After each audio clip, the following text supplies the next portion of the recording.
Caros alunos do curso técnico em florestas, bem-vindo à nossa quarta aula de propagação de plantas. Hoje nós vamos falar sobre a enxertia e a propagação in vitro ou cultura em tecido. A enxertia. O que seria a enxertia? A enxertia é um processo de propagação assexuada, onde nós vamos combinar duas ou mais plantas para formar uma única muda. Devemos lembrar que essas duas plantas devem ser da mesma família. Não posso misturar mangueira com laranjeira, mas posso unir laranjeira com limoeiro. Bom, isso é o princípio, então, da enxertia. Como eu falei que ela possui duas plantas, uma recebe o nome de porta-enxerto, que pode ter origem em uma estaca ou sementes, e a outra é chamada de enxerto ou copa, ou cavaleiro. Esse primeiro, porta-enxerto ou cavalo, é quem vai dar sustentabilidade à nova planta, sistema radicular. Deve ser uma espécie, uma variedade mais resistente, mais rústica a problemas de solo, pragas e doenças. O cavaleiro, ou enxerto, ou copa, é a planta de onde eu quero a produtividade, a qualidade, sejam frutos, madeira, etc. Os métodos de enxertia são três. Dividem em três métodos utilizados, de acordo com as espécies de plantas. A primeira é chamada de borbulha ou anelagem. A borbulha é quando se usa uma gema. Nós vamos ver o que é uma gema e como ela dá origem a uma nova planta. A garfagem, quando se usa o garfo, que é uma pequena estaca, um ramo. E encostia, quando se encosta ramos de duas plantas. A borbulha, muito utilizada nos cítricos. Quem são os cítricos? A laranjeira, o limoeiro, a tangerina. Todos esses fazem parte da família dos cítricos. A garfagem, muito utilizada no abacateiro, na mangueira, na videira, na produção de uvas, enfim, várias fruteiras. E encostia pode ser usada em algumas outras, porém não é tão comum. Aqui nós temos o exemplo de um porta-enxerto dos cítricos. É uma estufa que produz limão cravo, que é o porta-enxerto, uma planta resistente que vai receber a copa, as borbulhas da copa, que pode ser uma laranjeira ou de uma tangerina. Essa borbulha será retirada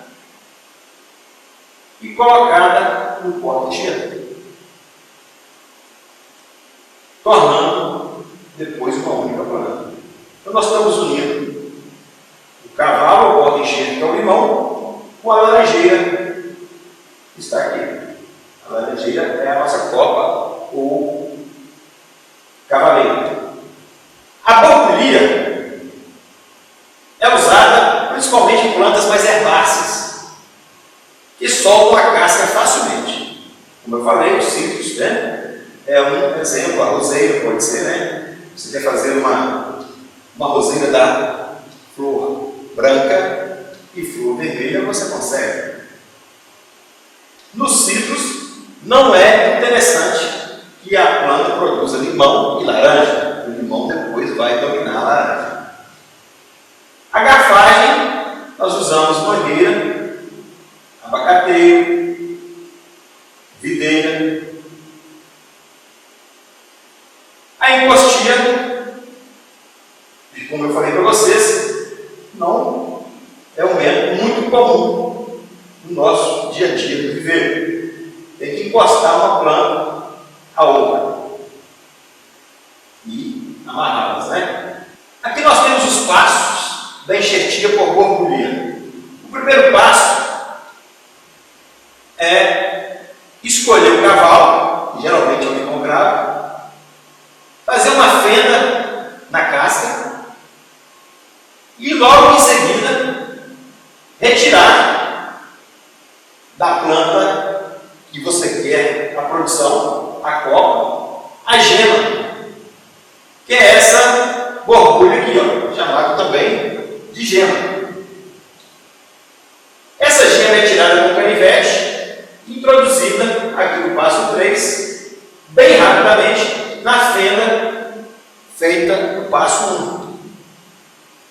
Deve-se retirar todo o ar ali, apertando bem essa borbulha, essa gema, naquele orifício.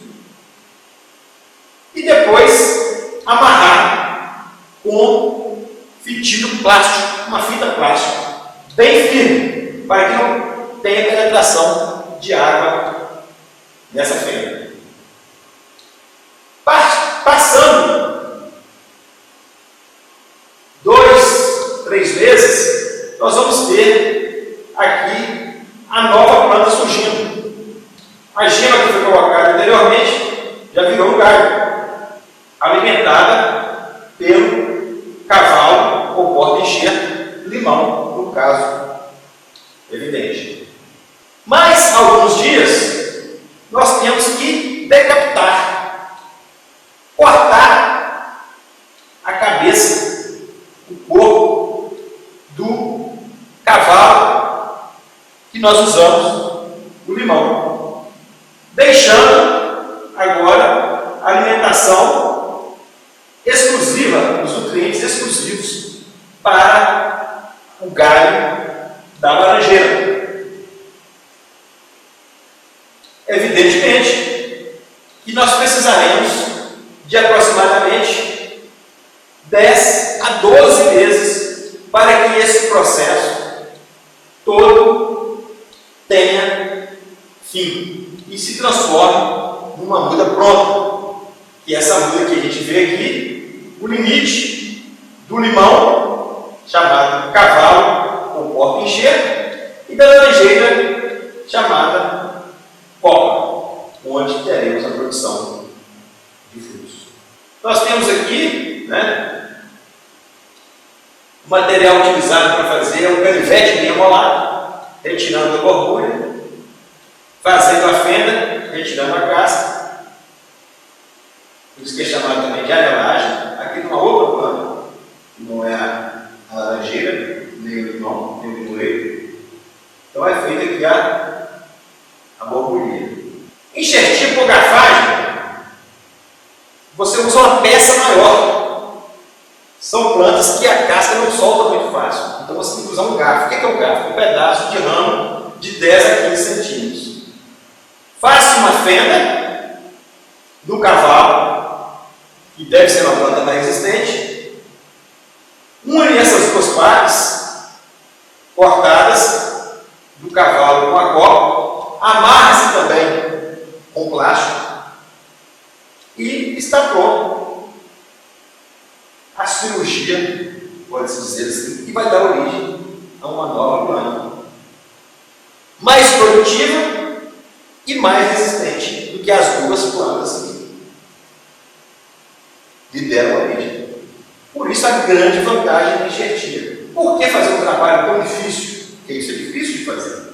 Precisa de muita cautela, muita destreza, muita habilidade manual. Para que fazer isso? Porque você vai conseguir ali uma planta melhor do que as duas que existiam anteriormente. Você está unindo produtividade e resistência através da enxertia. micropropagação é um processo muito sofisticado, muito tecnificado. Poucas regiões possuem. As Embrapas, algumas universidades de ponta fazem, e alguns institutos federais fazem a propagação por cultura de tecidos ou micropropagação. O nosso campus aqui de São Evangelista possui um laboratório de cultura de tecido, que vocês terão a oportunidade de conhecê-lo no nosso encontro presencial. Em que consiste a cultura de tecidos? Consiste em cultivar segmentos da planta em tubos de ensaio que contenham soluções nutritivas e hormônios na dosagem adequada para o desenvolvimento das raízes e da parte aérea. Então, é um pequeno pedaço do vegetal, muito pequeno, que vai estar ali num tubo de ensaio, num laboratório, para enraizar e crescer. As vantagens. Você usa uma pequena quantidade de material. Então, uma muda ou uma planta-mãe pode gerar milhões de descendentes. Preserva as características idênticas à planta-mãe. E as mudas, como você está num ambiente totalmente controlado, de laboratório, onde tudo que entra ali é fiscalizado, você tem as mudas livres de doenças, isentas, idôneas. Desvantagem: é uma estrutura muito cara, tem que ser climatizada, autoclaves, equipamentos de primeira linha. Temos que ter ingredientes para o meio de cultivo, nutrientes, hormônios, adubos caros, hormônios caros, e o pessoal altamente qualificado e treinado. Eu acredito que seja o ponto mais difícil, né? É esse pessoal altamente treinado e qualificado. Aqui nós temos o dia a dia, né, de um laboratório de cultura de tecido ou propagação in vitro, também chamado de propagação in vitro. Nós temos aqui o laboratorista, né, o técnico, o agrônomo, o tecnólogo, colocando no vidro, com a solução nutritiva e os hormônios, um pedacinho de um vegetal. E esse pedacinho vai virar uma nova planta. Né? Observe aqui nessas figuras o crescimento dessa planta dentro de um vidro em um laboratório. Né? Tudo esterilizado, ar-condicionado, segurança total, qualidade total. Então, é um sistema mais complicado, né? Como eu disse, caro. São poucos laboratórios no país, né? Na nossa região só tem o nosso aqui no Instituto Federal. E as mudas, evidentemente, são mais caras, porém de extrema qualidade. É um método que nós não vamos aprofundar muito nele. Vocês tenham esse conhecimento e que, de acordo com o interesse de vocês no futuro, como profissionais, vocês podem procurar cursos especializados nas universidades, laboratórios particulares e se tornarem especialistas em cultura de tecido. Fica aí a critério de cada um de vocês. Muito obrigado. Até a nossa próxima aula.